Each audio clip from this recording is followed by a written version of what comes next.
Hi, guys. My name is Oliver, and today we're going to take a look at another horrible case with you. The Lissi family tragedy. What drove a devoted family man to the brink? How can one identify a psychopath? Let's delve into what this term encompasses.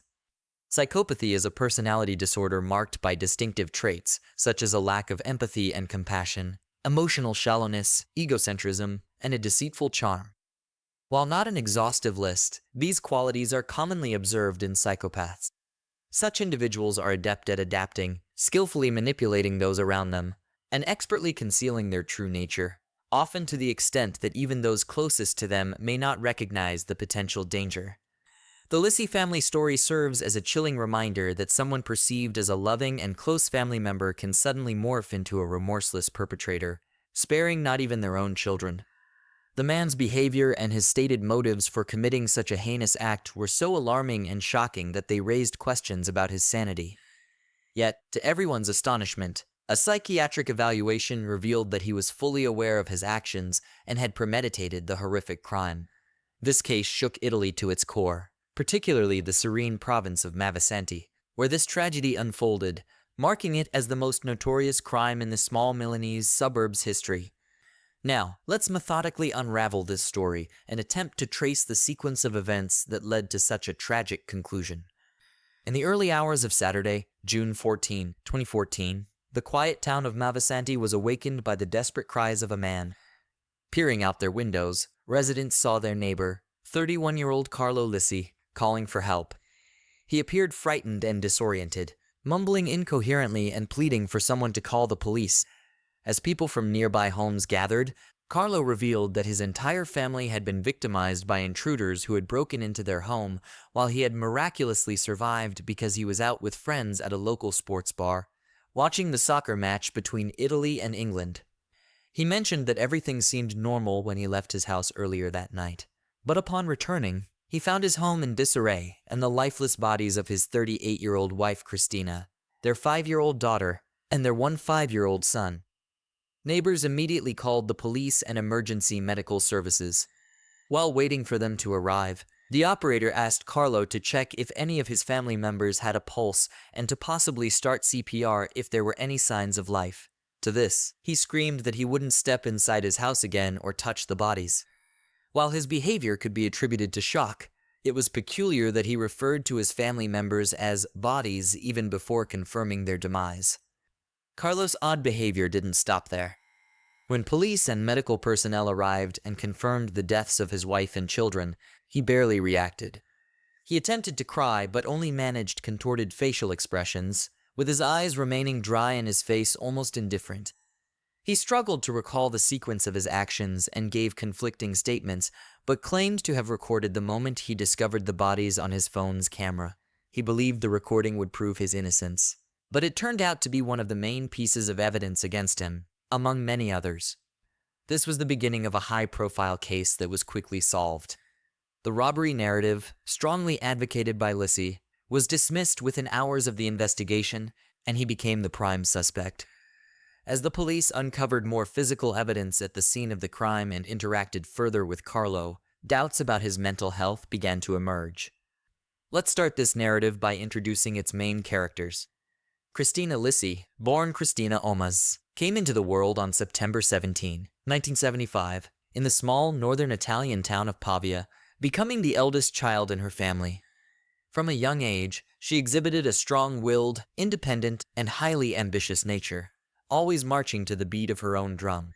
She possessed leadership qualities and was constantly striving to excel in whatever she undertook, whether it was her schoolwork, performances in the drama club, or any day-to-day activities. Christina was someone who always had a wide circle of friends, thanks to her excellent organizational skills and the ability to lead. After finishing high school, she was accepted into a prestigious university in Milan and soon moved out of her parents' home to start an independent life. Despite this, she maintained a close relationship with her family, staying in constant touch, and her parents knew they could always rely on their eldest daughter. At the age of 19, while still attending university, Christina took a job at a branch of a major Italian insurance company located in Mavisanti. She quickly earned the respect of her superiors and colleagues, and her career was on a fast track to success. Upon graduation, she had a wide array of opportunities before her. But instead of moving to a big city, she chose to stay closer to home in the countryside. By this time, she had already received a promotion at work and assumed a managerial position, becoming a leading specialist in the field of civil insurance. However, even as she grew into an adult and a successful woman, Christina never gave up her youthful passion for theater. She dedicated all her spare time to rehearsals and performing on stage, particularly enjoying musical productions due to her strong voice and impeccable musical ear. In Mavisanti, she had her admirers and was sometimes even recognized on the streets. Yet, Christina's personal life didn't seem to fall into place as smoothly. She had many suitors and occasional romances, but most of the men she encountered seemed frivolous, unreliable, and unsuitable for a serious relationship or family life. She held on to the belief that she would eventually find her true love and achieve happiness. Carlo Lissi entered the world in the fall of 1982 in the Italian commune of Casarano as the eldest of two sons in his family. The family patriarch held conservative views, was quite strict, and even harsh with his children. Carlo's younger brother quickly became the parents' darling, constantly pampered and protected, while they demanded unquestioning obedience, stellar academic performance, and high achievements from their firstborn. From childhood, Carlo strived to meet his parents' expectations, always acting as instructed. He excelled academically, participated in volleyball, a sport his father chose for him despite Carlo's passion for soccer, and never argued with his father, who often stated that his house operated solely on his rules.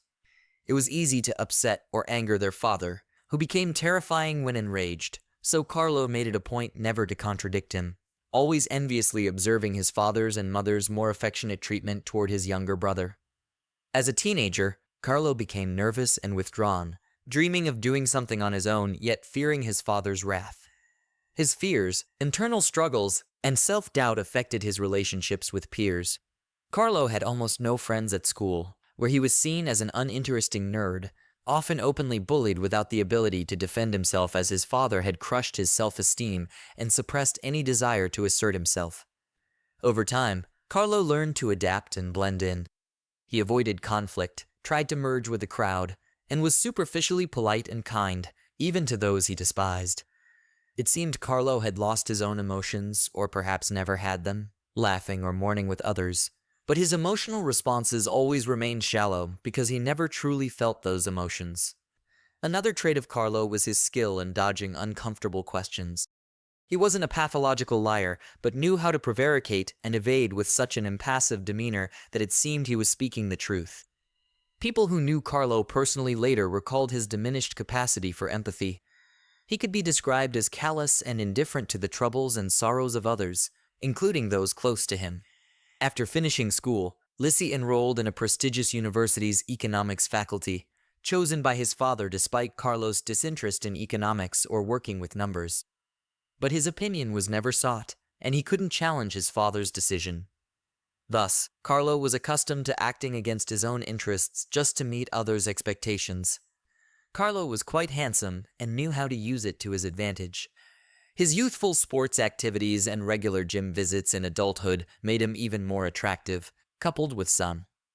Carlo could be described as a real looker with a dazzling smile and an athletic build.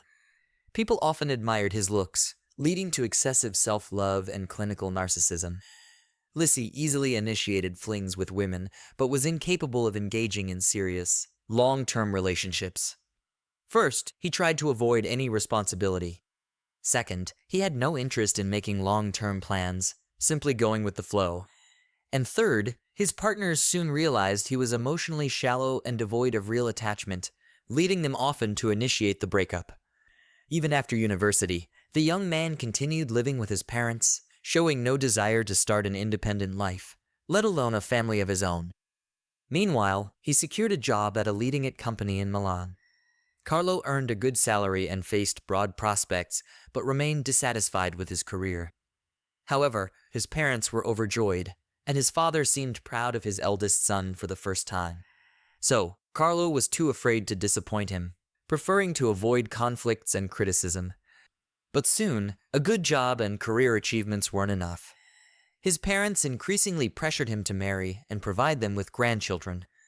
Aware of his numerous fleeting affairs and his inability to maintain serious relationships, these discussions often led to arguments at home. As Carlo always tried to avoid confrontations, he assured them he would soon find a wife and start a family. Carlo first laid eyes on Christina during her performance in a musical play on stage, where he was utterly captivated by her powerful charisma and stunning vocal talent. Despite his immediate fascination, he lacked the courage to approach her after the show. However, fate intervened a few weeks later when mutual friends introduced them. At the time of their meeting, Carlo was only 23, while Christina had already turned 30. Despite the significant age difference, they quickly developed a romantic relationship. Christina, who had previously focused mainly on her career, found herself unexpectedly wanting to build a family and have children with Carlo. He was handsome, career-oriented, and intelligent. Christina perceived his hesitancy, dependency, noticeable selfishness, and some emotional coldness as traits that could be mended.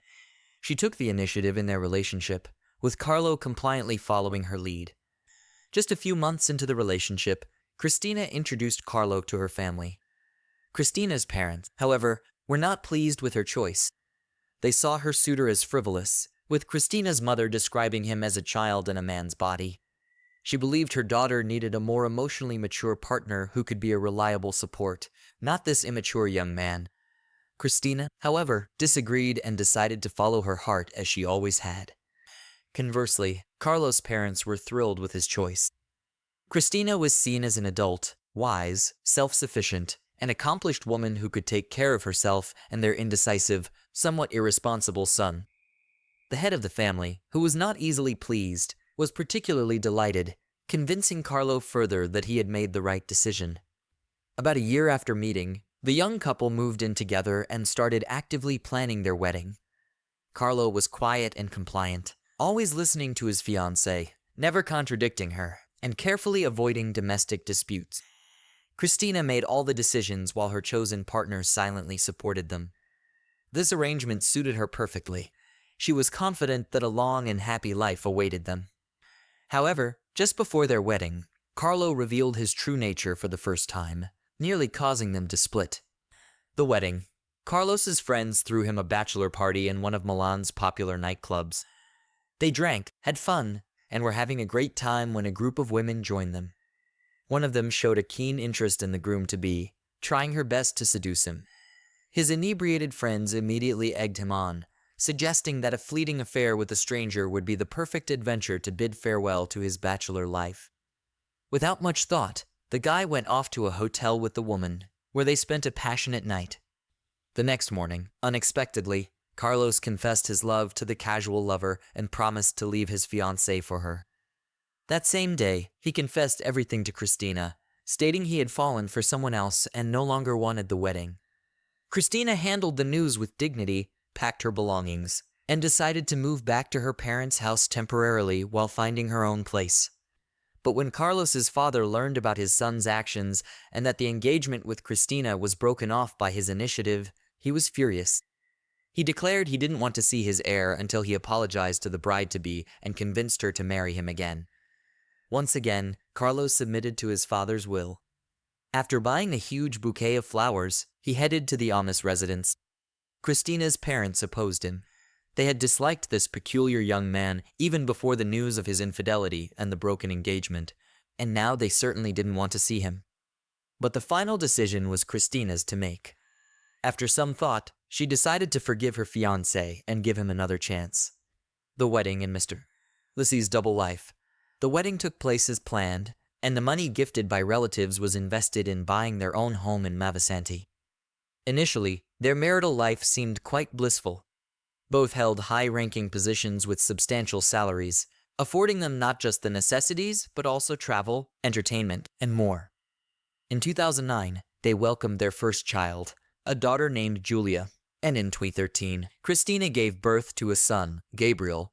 To the outside world, they appeared as a happy family full of love and understanding. Carlos seemed to do everything to please his wife, not out of deep love or respect, but rather to avoid disputes. Christina was content with their life together, oblivious to the double life her husband led.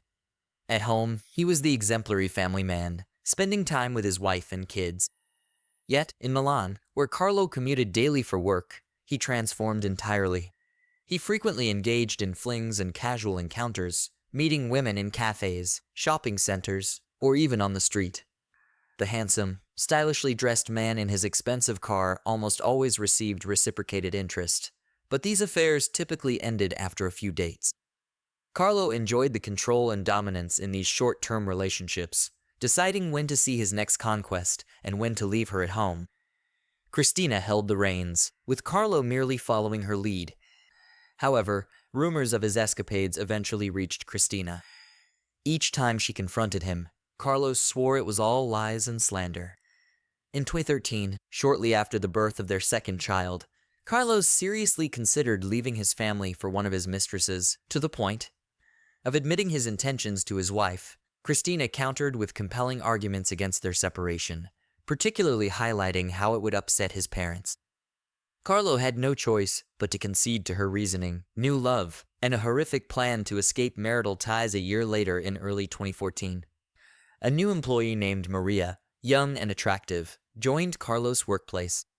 He fell for her instantly, unable to think of anyone else.